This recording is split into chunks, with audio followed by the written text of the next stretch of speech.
Hi everybody, the long wait is finally over because Italy will kick off Euro 2020 against Turkey in Rome tonight.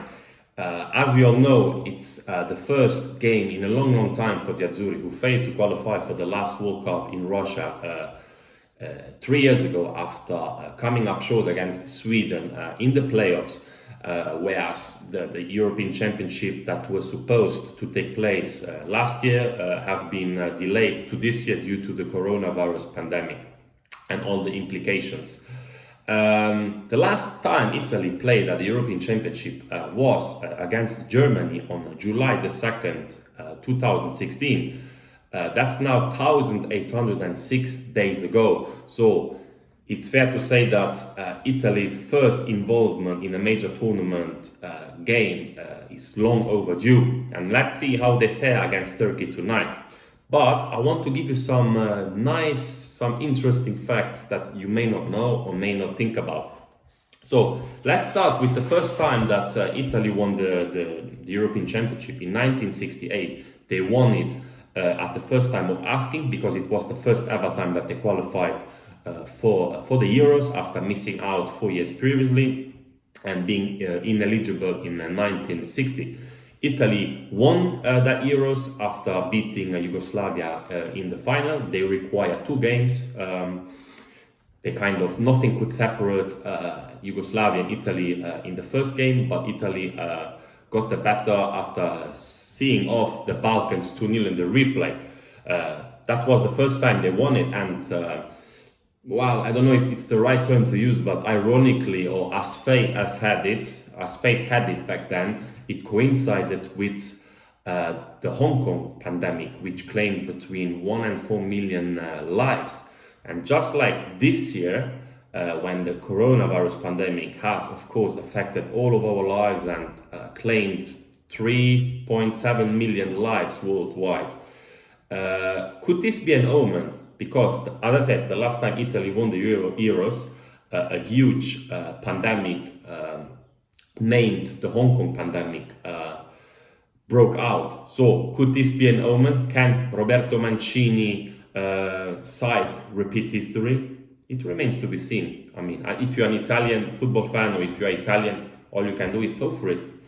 The last time Italy and the first time that Italy won the European Championship was 53 years ago. That's when Paolo Maldini was born, the Milan legend.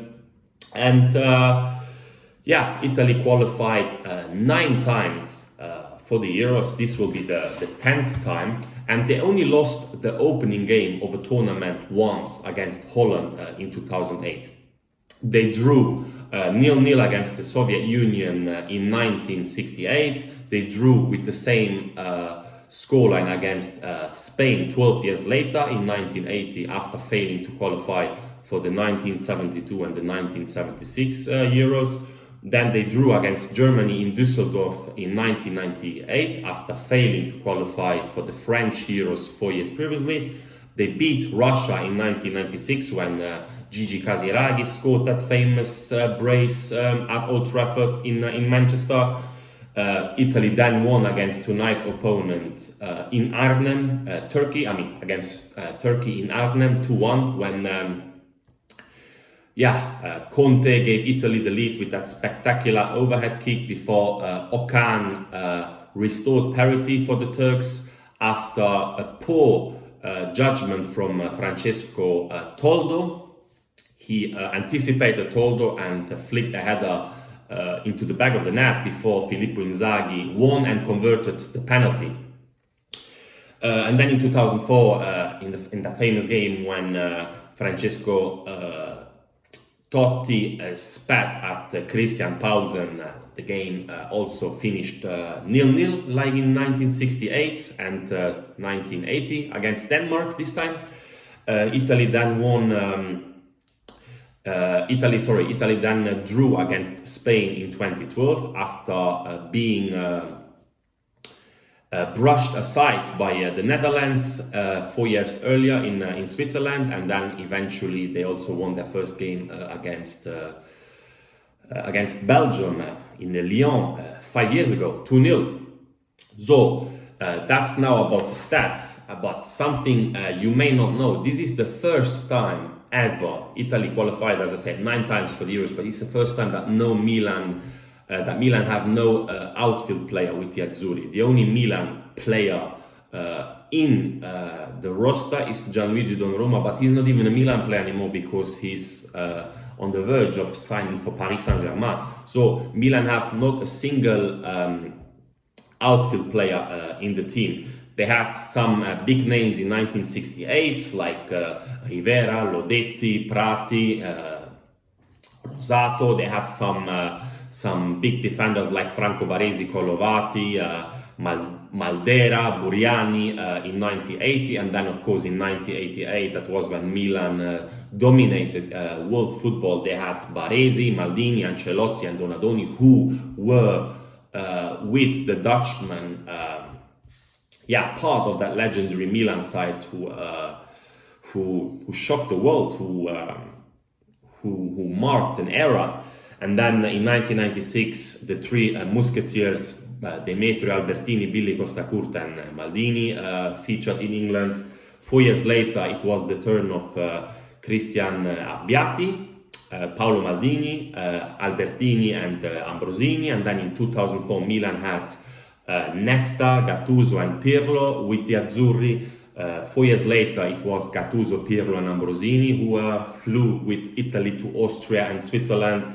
In 2012, Abate, Nocerino and Cassano. Whereas in 2016, the Soul Mattia De Sciglio represented Milan in France. So Milan have only had a single Italian player in the last 2 Italy squads. That's 26 now, plus 23 in France 5 years ago. That's like only 1 player from the 49. Of course, some of them are Chiellini and Bonucci again, but still Milan only 1 Milan player made the squad. As we all know, Romagnoli didn't make the Italy squad. Conti was sent out on loan, neither. Calabria was a surprise omission, and then Tonali didn't do too well. He still has to come to terms with playing for a European giant like Milan. So only 1 Milan player made it, and that Milan player is even set to leave the club. When Italy won the Euros in 1968, there was not a single Lazio and Roma player in the squad. So no Lazio player, no Roma player have ever won the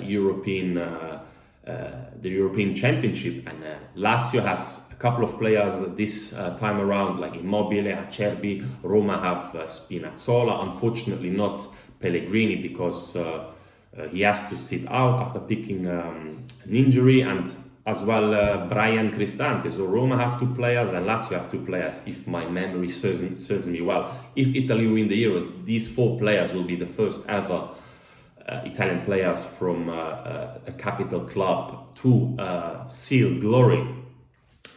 Let's go over to the statistics, because Italy have never won a European Championship game by a 3-goal margin. But even worse, Italy have never scored 3 goals in a single European Championship game. The highest or the largest winning margin was 2-0. Having said that, this year it's the first time since Euro 2000 that Juventus sent no goalkeeper to the Euros. Back then it was Francesco Toldo from Fiorentina, Cristian Abbiati from Milan, and Antonioli from Rome, who made up the 3 places. Whereas in 1968 it was Lido Vieri from Torino, Dino Zoff, back then a Napoli player, and Albertosi from Fiorentina, who represented Italy's goalkeeping prowess at the home championship, which they won. As I said, no Lazio and no Roma player have ever won the European Championship. This time there is not a single Milan player who participates at the European Championship.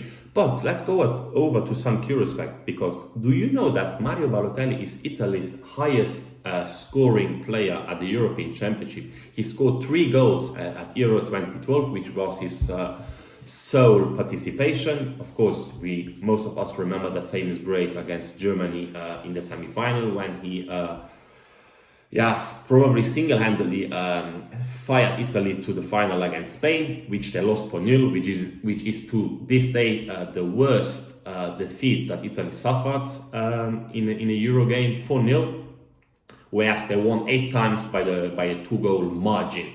So, as I said, let's go over to some things that may leave you like with your jaws drop, because these things are really astonishing. Did you know that Christian Vieri has not scored a single goal in a European Championship? He played in Portugal 17 years ago, and he couldn't find the back of the net in 3 outings against Denmark, Sweden and Bulgaria. Did you also know that Alessandro Del Piero has only scored 1 goal, Inzaghi 2 goals, Totti 2 goals, Casiraghi 2 goals, Vialli 1 goal, Roberto Mancini 1 goal, whereas Balotelli and Cassano are joint top scorers on 3 goals. Although Balotelli only needed 6 games and 1 European Championship to showcase his attacking ability and impetus, whereas Cassano scored at Euro 24, at Euro and at Euro 2012, whereas he couldn't put the ball into the back of the net.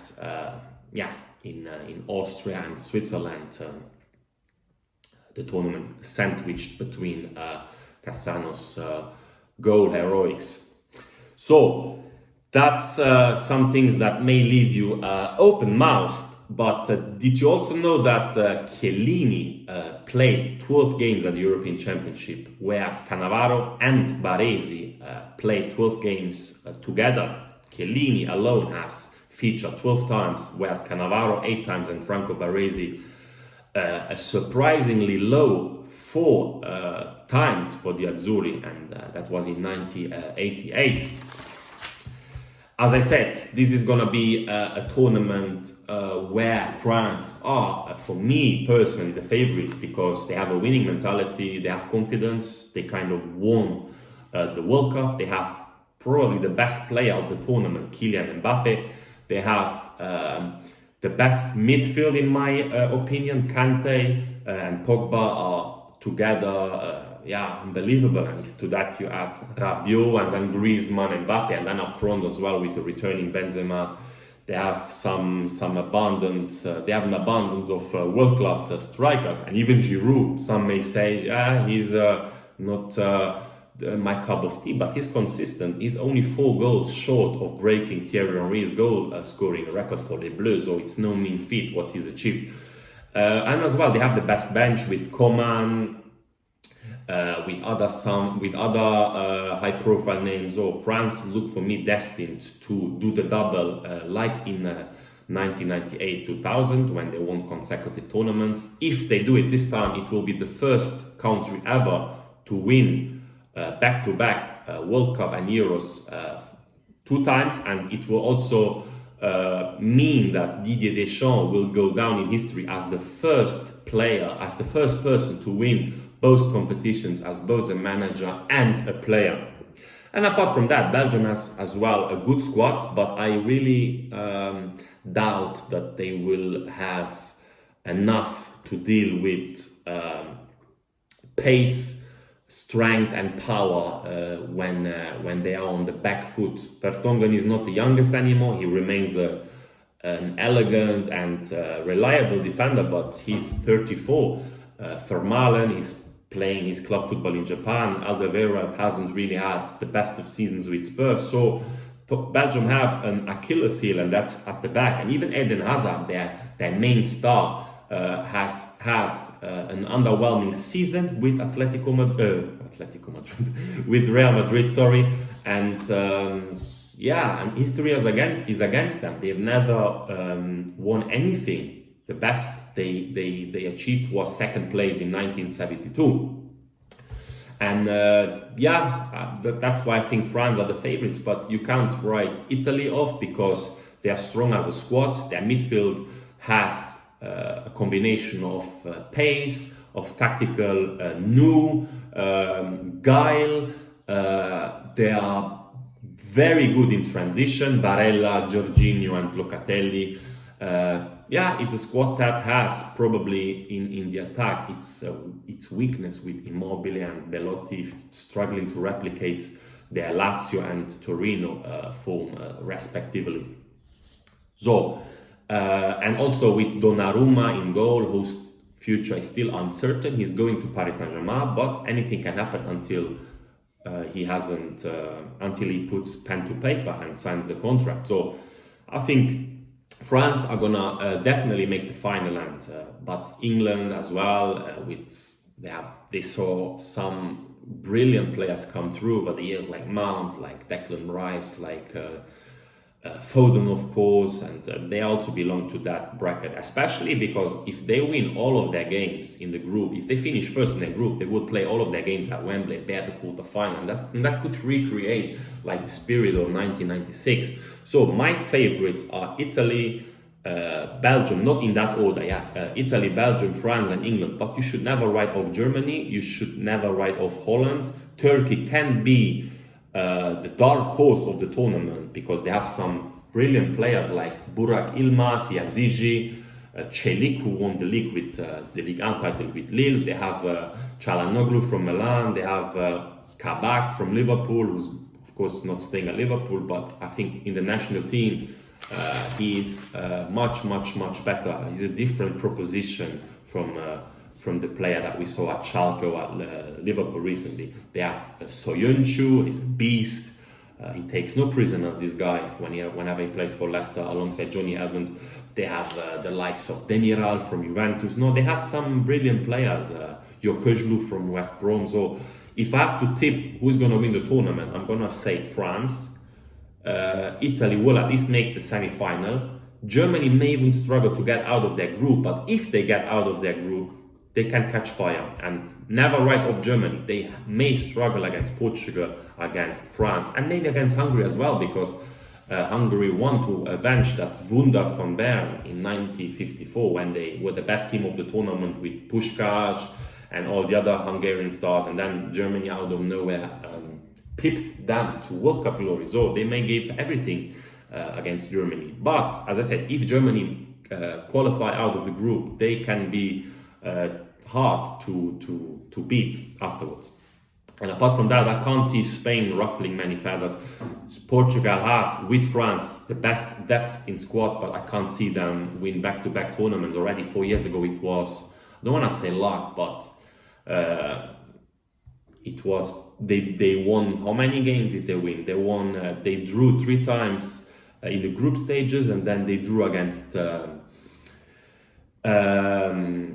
Croatia. They drew before beating them on penalties. They drew against France in regular time before going on and beat them in extra time. And then they, Portugal have a good squad. Ronaldo is not the player he once was, but I can't see them anyway going all the way this year. Anyway, that's everything. And as my jersey, shows, I support Italy, but let's enjoy an entertaining, thrilling, and beautiful tournament. Bye.